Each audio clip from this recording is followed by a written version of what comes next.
নিয়েছে ওই 6 টাকা বোকা লোকে দিয়ে দিয়েছে। আমি আর আপনি করব?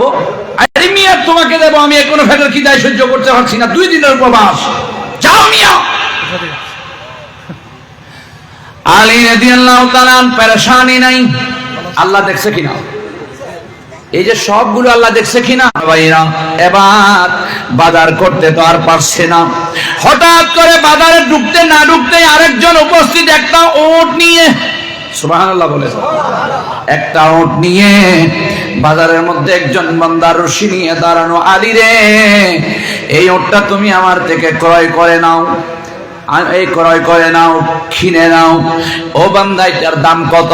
বলে 100 টাকা। তো টাকা তো নাই, ওট তো কিনতে ইচ্ছা হচ্ছে, কত সুন্দর মোটা সোটা ওট, কিভাবে ক্রয় করবো কিনবো, আমার কাছে তো টাকা নাই।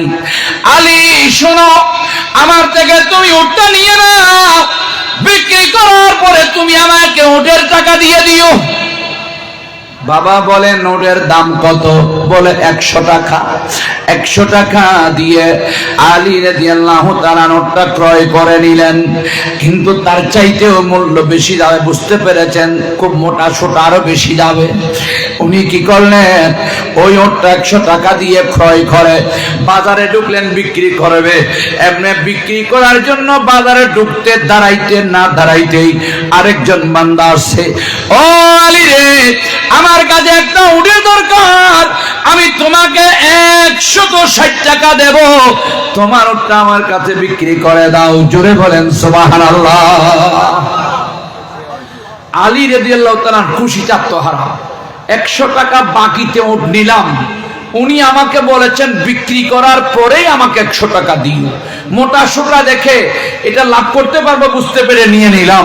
বাজারে নিয়ে মাত্র দাঁড়াইলাম, 160 টাকা দরদার হয়ে গেছে।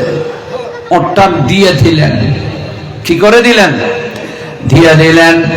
এবার কি করলেন? ওটা দিয়ে দিলেন। ওই ওটা দেওয়ার পর আলী বাজারে গিয়ে একেবারে বাজারও করে নাই, খুশিতে আত্মহারা। যেই ফাতেমার চাদর নিয়ে আসলাম 6 টাকার বিনিময়ে আমি এত টাকা আয় করলাম, 100 টাকা যখন ওটের মালিককে দিয়ে দিলেন, আর কয় টাকা বাকি? 60 টাকা নিয়ে ডাইরেক্ট ফাতেমাতুজ জাহরা রাদিয়াল্লাহু তাআলা আনহার কাছে গেলেন। ফাতেমাতুজ জাহরার কাছে যখন 60 টাকা দিলেন, উনি আরো বেশি আত্মহারা হয়ে গেলেন খুশিতে। স্বামী রে, এই 60 টাকা কোথায় পেয়েছ? যেই চাদর দিলাম এটা তো 60 টাকার চাদর নয়, 3-4 টাকা 5 টাকার চাদর। ও আলী রে, এইভাবে ঘটনা। চাদর বিক্রি করলাম, বুগালু দাঁড়াইলেন, বুগালুকে দিয়ে দিলাম। যখন বাজারে ঢুকতে শুরু করলাম, একজন মানুষ এসে আমাকে যাচ্ছে একেবারে আমাকে বাধ্য করে ওটা কিনাইয়া দিলেন, 100 টাকা বাকিতে দিলেন। বাজারে ঢুকলাম, 160 টাকা বিক্রি করলাম, 100 টাকা মালিককে দিলাম। বাজার সদাই না করে 60 টাকা তোমার খুশির জন্য তোমার কাছে নিয়ে আসলাম। সেজন্য মাঝে মধ্যে একটু বউয়ের কাছেও টাকা পয়সা কিছু রাখতে হয়। আমাদের বউয়ের স্বামীরা অনেকে আছে নিজের বউকে শুধু নারাজ করতেই আছে, খুশি করার কোনো ক্ষমতা জানে না।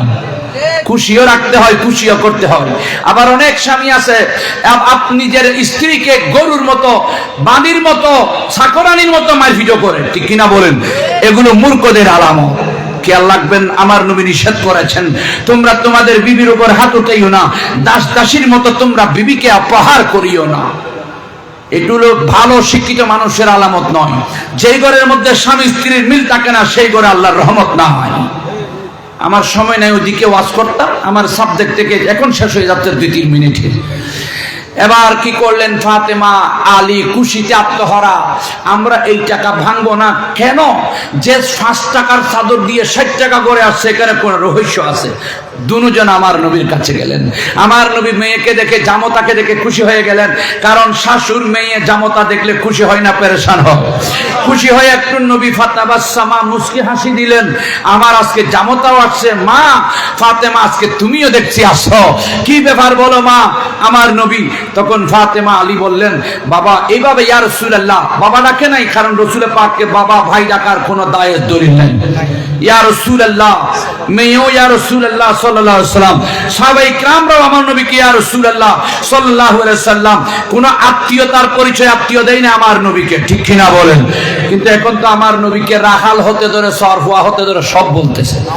প্রতিবাদ করব না, কিয়ামতের ময়দানে আপনাদের সাথে আমাদের সাথে দেখা হবে, সেই দিন আল্লাহর নবীর সাথে আমরাই থাকবো, সেই দিন দেখাবো। আমার নবীর শান ও মানে গোস্তাকি হয়, বিয়াদবি হয়, নবীর খাটো ছোট প্রচার প্রকাশ হয়, সেরকম শব্দ ব্যবহার করা নিষেধ আছে কোরআনে। আপনারা রাখতে পারেন রসুল পাককে সাকর সল সরাইয়া সর ফোয়ারা হইতে নবাসী আর এই জবানও দিস্তুনু কষ্ট আল্লাহ। এখন ভোট দইলে ফের খাবা, এর ভোট দইলে নবীর শানত বিয়াদবি গোস্তাকি করেন, কিয়ামতের আলামত। হাই হাই, নবীর উম্মত হই অনর বাপরে যদি আগে মদতে অনর্থ হইলে লাগবে এ সহ্য গোল এ গোল, আয় যদি অনর বাপরে এ সল ফরাইনি গোল অনর্থ হইলে লাগবে। তো যারা কিতের বাপরের সামনে হইতে মেলা হইতাম যে রে সর ফোয়ার ফোয়া, তো যাক আসলে দুঃখ তুন এক শব্দ মাধ্যম দিয়ে ঢুকে দিলাম, এর কোনোদিন ইমানদার জবান দি বাইরে কোনো শতান জবান ছাড়া কষ্ট আল্লাহ। আমার নবী মুস্কি হাসি দিলেন, আমার নবী বলেন 6 টাকা আল্লাহ রাস্তায় বুগালুকে দিয়ে দিলেন আলী। আল্লাহ এতই খুশি হয়েছেন যেহেতু ফাতেমা পুরা নতুন কামিজটা দিয়ে দিলেন উলঙ্গকে ফকিরকে, আল্লাহ তো খুশি হয়ে গেলেন। আল্লাহ 6 টাকার বিনিময় 60 টাকা পুরস্কার দিলেন, 6 10 60। এখন শোনো ওটার ব্যাপার, ওটার কাহিনী শোনো। যেই 6 টাকা নিয়ে বাজারে গিয়েছিলেন, বাকিতে 100 টাকা বাকিতে উঠ দিল, যেই দিল সেই হলো জিবরাইল আলাইহিস সালাম। জোরে বলেন সুবহানাল্লাহ। আবার 160 টাকা দিয়ে যে ওটটা কিনে নিল, উনি হলেন মিকাইল আলাইহিস সালাম। ইয়া রাসূলুল্লাহ কি করে?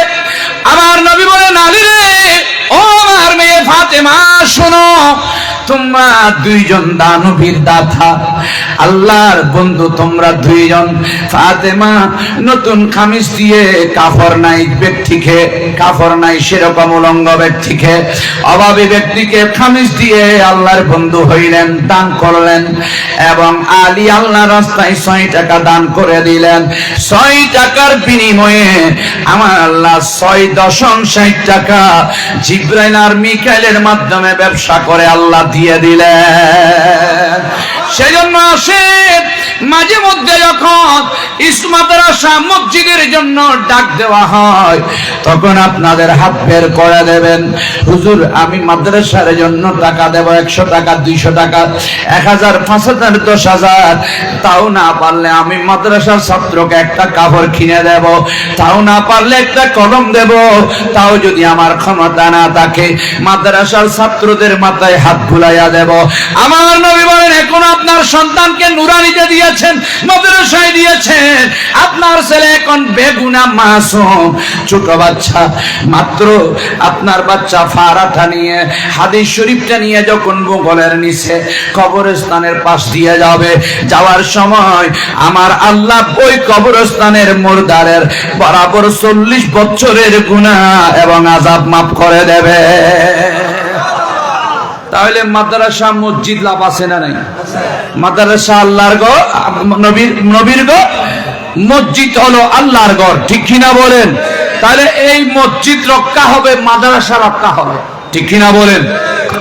আলেম না হলে, মাসালা মাসাইল না শিখলে, নামাজ রুকু কিভাবে করব, সিজদা কিভাবে করব, এগুলো জানবো মাদ্রাসা থেকে। তো মাদ্রাসা থাকলেই মাদ্রাসা ঠিক থাকবে, মসজিদ ঠিক থাকবে, ঠিক কিনা বলেন? এই নুরানি মাদ্রাসা, আমার মনে হয় নুরানি মাদ্রাসা অনেক ভালো। আমাদের মাদ্রাসায় নুরানি থেকে যাওয়া ব্যক্তিকে 3 থেকে বের হয়েছে, 5ম শ্রেণীতে ভর্তি করে দিচ্ছি। আর তারা কোমলমতি মাসুম বেগুনা ছাত্র যদি নুরানিতে পড়ে 60টা হাদিস মুখস্থ শোনাতে পারে, এর চাইতে বড় নিয়ামত আর কি হতে পারে? আমি আজকেও যে একটা ভর্তি হইতে আরেক মাদ্রাসা থেকে, আমি বলছি কতটুকু পড়ছো? বলতে তৃতীয় শ্রেণী। আমি বলছি 1 নাম্বার হাদিসটা বলো। তাড়াতাড়ি শুরু করে দিয়েছে। ক্বালান নাবিয়্যু সাল্লাল্লাহু আলাইহি ওয়াসাল্লাম আকিলিস দীনিকা ইয়াকফিকা আমালুল কলিল। তোমার আমলকে কাটো, তোমার আমলকে, তোমার ইমানকে খাঁটি করো, অল্প আমলে নাজাতের জন্য যথেষ্ট হইবে। প্রথম হাদিস নূরানি মাসুম বাচ্চার মুখ দিয়ে বের হচ্ছে, হে মুমিন ইমানদারেরা, তোমাদের ইমান খাঁটি করো। ইমান খাঁটি থাকলে অল্প আমল নিয়েও জান্নাতে যাইতে পারবে। আর যদি তোমাদের ইমানে গন্ডগোল থাকে, 1 বস্তা আমল তাইলেও খামইতো না। ইয়ান হইতে চাই দাদি ছিল গুরু ফুয়ার মুখুদি জবানতি খুশি লাইব না বেজাল লাইব। আর ঈদ হইতেন লাগি নাকি বাড়ি যাইলে আবার ফৌরি বই যাইবেন, আবার গুমজাইলে হন চোখ কাটানো পর ফৌরি যাবেন নি হন। এই নুরানি মাদ্রাসা ফরিয়ে এই ফুয়াল একজন আলেম হইবু জানাজা ফরি বেলায় বাড়াগুড়ি আনন্দ ফুটতুন ওয়াজ করি বেলায় যে এখন 30,000 40,000 1 লাখ টাকা দিয়ে মুলুই বাড়া করি আনের। যদি আলেম নবানন বাড়াগুড়ি 1 সমাজ জানাজা ফরি বেলায় আনন্দ ফরিব, ঠিক না বলি হন না। অতল্লায় দিয়ে নিয়ত করিবেন আর ফুয়া মাদ্রাসা ছড়াই আর ফুয়ার আজ জানাজার মালিক বানাইম, জিয়ারতর মালিক বানাইম, ফুজের মালিক ন।